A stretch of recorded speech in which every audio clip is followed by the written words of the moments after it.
I'm going to show you the best workout split for building muscle and strength with calisthenics. So when choosing a workout split, technically there's no best workout split itself. As long as you're meeting the necessary requirements for your particular goals and just overall training needs. So if you're trying to maximize your experience and just overall strength, whether it's like skills like the handstand or just the basic dynamic movements like the pull-ups or dips, then it's really important that you train those specific movements at least 2 to 3 times per week. This is because in order to improve your strength adaptations, you want to approach strength training with a practice makes perfect mindset. Meaning within reason, the more you practice a movement, the better you'll be at executing that particular movement. Then it's going to be the other variable for determining a great split.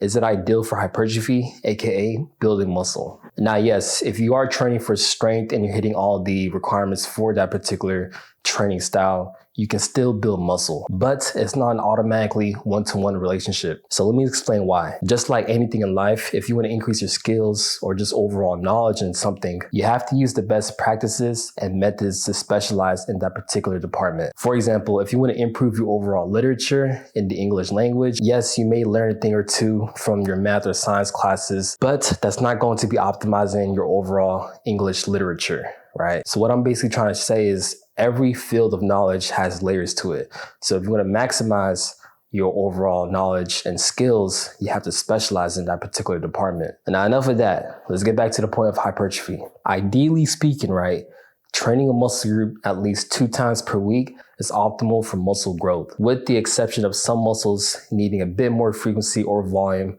but we can get into that in the later parts of this video. Now, the split that best accommodates both strength and hypertrophy training utilizing calisthenics is going to be the skill upper lower split. Now, this is going to be a 5-day workout split laid out in the following: a skill day, an upper day, a lower day, following with a rest day, then another upper day, followed with another lower day, and to end it all off, a final or second rest day. Now let's dive a little bit deeper into the individual sessions to see how it's going to match our strength and hypertrophy goals. Now, if you didn't know and you've been living under a rock, if you want to train for strength, you want to choose an exercise or load or even progression that allows you to stay within the 1 to 6 rep ranges. And of course, if you're doing calisthenics and you're training your static skills, we want to follow that same principle, but I would say you want to stay within that 3 to 6 second hold range. Because let's be honest, who wants to hold a static skill for just 1 or 2 seconds? In my books, and objectively speaking, most people won't consider you mastered that particular skill, like the front lever, the planche, or even the handstand hold, if you just held it for like 1 to 2 seconds.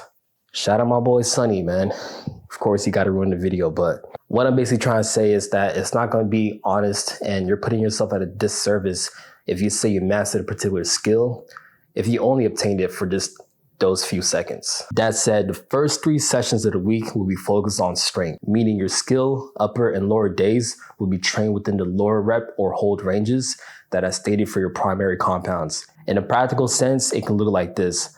On your skill day, I'm currently training for the planche and front lever, so I choose a variation that allows me to hold my primary movement for the planche or front lever for just 3 to 5 seconds. Now, currently I'm doing a medium band assistance for the half lay-ish planche hold. And then for my upper body and lower days, I follow the same approach.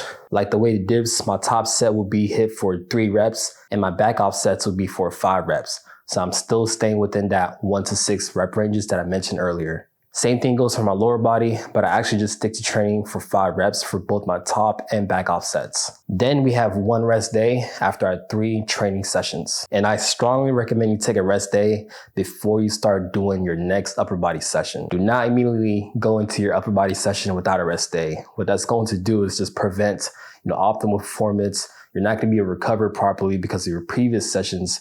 And just overall lingering fatigue is going to be carrying on to your later half of the week. So make sure you take that rest day, all right? So leading on to the second half of the week is going to be our upper and lower days.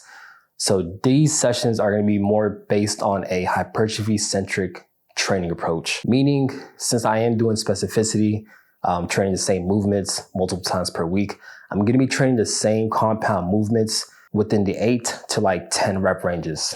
And basically to complete the workout split, you have your final or second rest day.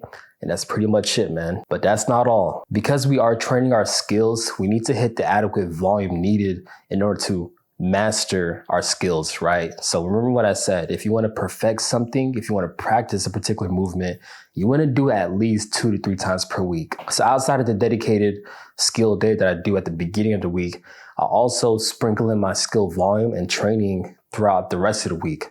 So for example, I train my skills on my lower body days as well. So that's 2 additional skill days. But the way I approach it is a little bit more programmed and a little bit more careful in terms of the intensity and the variations. So here's what I do. More recently, I trained only just 1 skill on my lower body days. So remember how I told you how I trained the planche and front lever? I decided just to stick to just focusing on 1 particular skill on 1 lower body day, because I personally just find that it saves overall time on a session to session basis. Plus it does allow for just more added recovery. But the only difference between these sessions is, again, I implement a more hypertrophy centric approach. So my hold ranges are a lot higher, anywhere between say 6 to 10 seconds. I ideally like to hold for the higher end of the spectrum. Similar to how I train my hypertrophy compound movements like the dips or pull-ups, I do the 8 to 10 rep ranges. Now, this is really important because the same way how we approach our basic compound movements, whether it's weighted or not weighted, we want to approach our static training, our skill training, the same way. All this is going to do is give you a more efficient, effective training routine. But hey, what do I know? If you want to see more content like this, be sure to follow me, man. I'm the Tub Fitness Guy out here. No cap. Cobra trains. He's up next. Make sure y'all subscribe to him. He's number 1 out here. He's the toughest fitness guy out here.